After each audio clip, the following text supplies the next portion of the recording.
Assalamualaikum warahmatullahi wabarakatuh.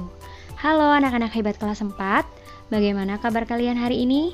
Semoga kabar kalian senantiasa sehat dimanapun kalian berada ya anak-anak. Nah, hari ini bertemu kembali dengan materi tematik. Hari ini kita akan belajar tema 6, cita-citaku, subtema 2, hebatnya cita-citaku, pembelajaran 4. Simak video pembelajaran dari Bu Kartika dan siapkan buku paket kalian ya. Berikut percakapan antara Benny dan ayahnya. Ayah, jika sudah besar nanti, aku bercita-cita menjadi arsitek seperti teman ayah, Paman Fadli. Apa sih hebatnya menjadi arsitek? Ayah Benny menjawab, Kamu mau tahu? Ayah akan menjelaskan padamu kehebatan seorang arsitek itu. Ayah Benny menunjukkan kepada Benny beberapa bangunan hasil karya arsitek. Yang pertama ada Candi Borobudur. Candi Borobudur merupakan candi Buddha terbesar di Indonesia. Arsiteknya bernama Gunadarma. Candi tersebut amat indah dan megah, dibangun tanpa perekat dan tanpa bantuan alat modern. Tak heran jika Candi Borobudur menjadi salah satu keajaiban dunia. Waduk Jatiluhur. Seorang arsitek juga berperan dalam menjaga lingkungannya. Misalnya, saat bekerja sama dengan insinyur teknik sipil dalam merancang Waduk Jatiluhur.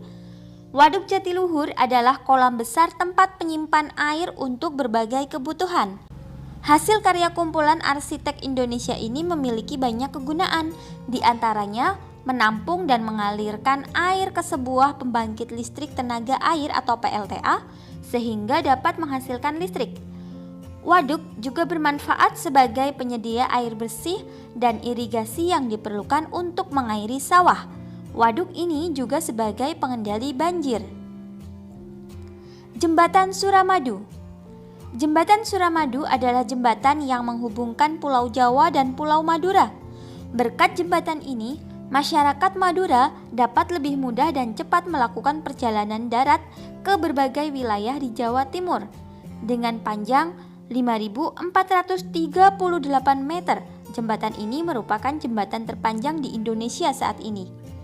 Seorang arsitek juga berperan dalam usaha mempersatukan umat beragama. Lihatlah Masjid Istiqlal Jakarta yang berdiri megah berdampingan dengan Gereja Katedral Jakarta, tempat umat Katolik beribadah. Masjid Istiqlal dibangun pada masa pemerintahan Presiden pertama Indonesia Soekarno pada tahun 1961. Pembangunan masjid ini memerlukan waktu 17 tahun hingga digunakan pertama kali pada tahun 1978. Perancangnya bernama Frederick Silaban. Kehebatan lain seorang arsitek yaitu bisa membuat bangunan yang berguna bagi kehidupan masyarakat.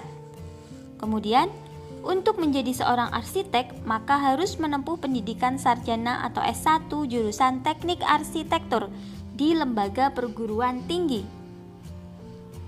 Selain itu, seorang arsitek harus memiliki keterampilan di antaranya, arsitek harus mempunyai keterampilan menggambar bangunan, kemudian memahami bidang geometri, matematika, fisika, dan ilmu-ilmu terkait lainnya. Arsitek juga hendaknya kreatif.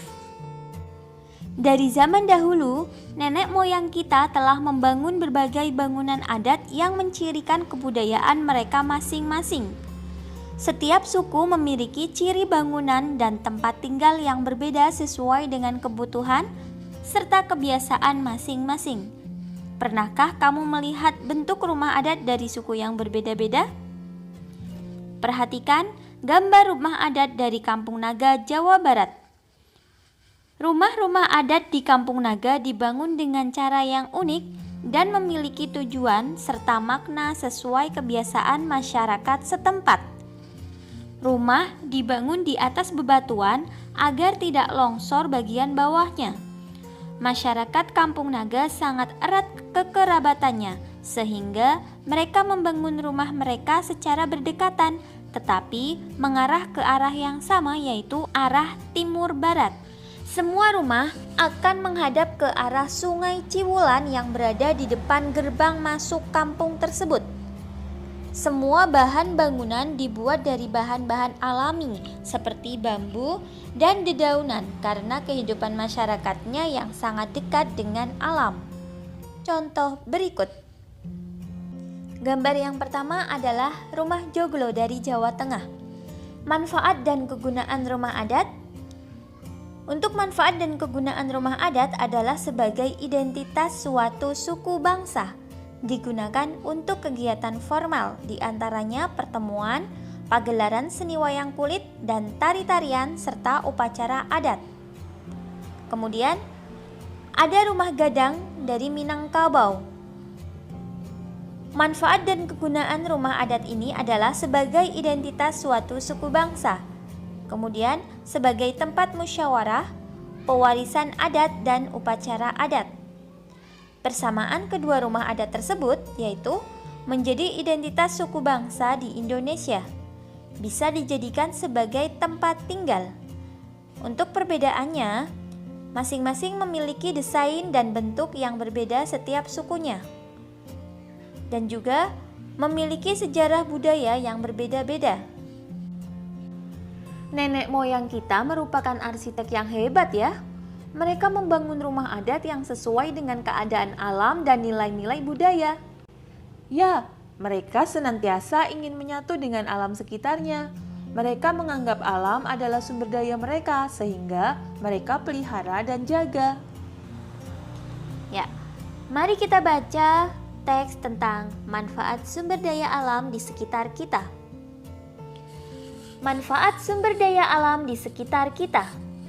Masyarakat memanfaatkan sumber daya alam di sekitarnya untuk memenuhi kebutuhan hidupnya melalui berbagai cara. Sumber daya berupa tanah, air, dan tumbuhan dimanfaatkan dalam bentuk kegiatan pertanian dan perkebunan. Sedangkan sumber daya berupa hewan dimanfaatkan dalam bentuk perikanan dan peternakan. Kegiatan-kegiatan lain seperti perindustrian dan kerajinan merupakan kegiatan pemanfaatan sumber daya alam lanjutan setelah pertanian, perkebunan, peternakan, dan perikanan. Oleh karenanya, kamu dapat mengetahui sumber daya alam di sekitarmu dan cara pemanfaatannya dengan mengetahui pekerjaan orang-orang yang tinggal di sekitarmu. Selanjutnya, bacalah puisi berikut.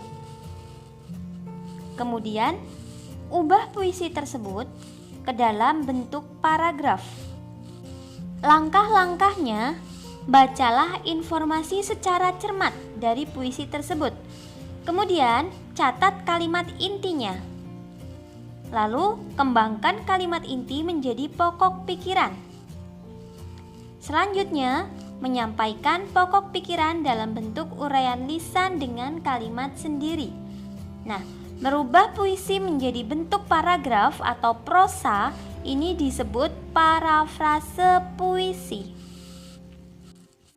Alhamdulillahirrabbilalamin, materi kita hari ini telah selesai anak-anak. Semoga apa yang tadi Bu Kartika sampaikan dapat bermanfaat dan bisa kalian pahami ya. Apabila ada yang ingin ditanyakan, silakan WA Bu Kartika. Bu Kartika akhiri sekian. Wassalamualaikum warahmatullahi wabarakatuh. Selamat belajar.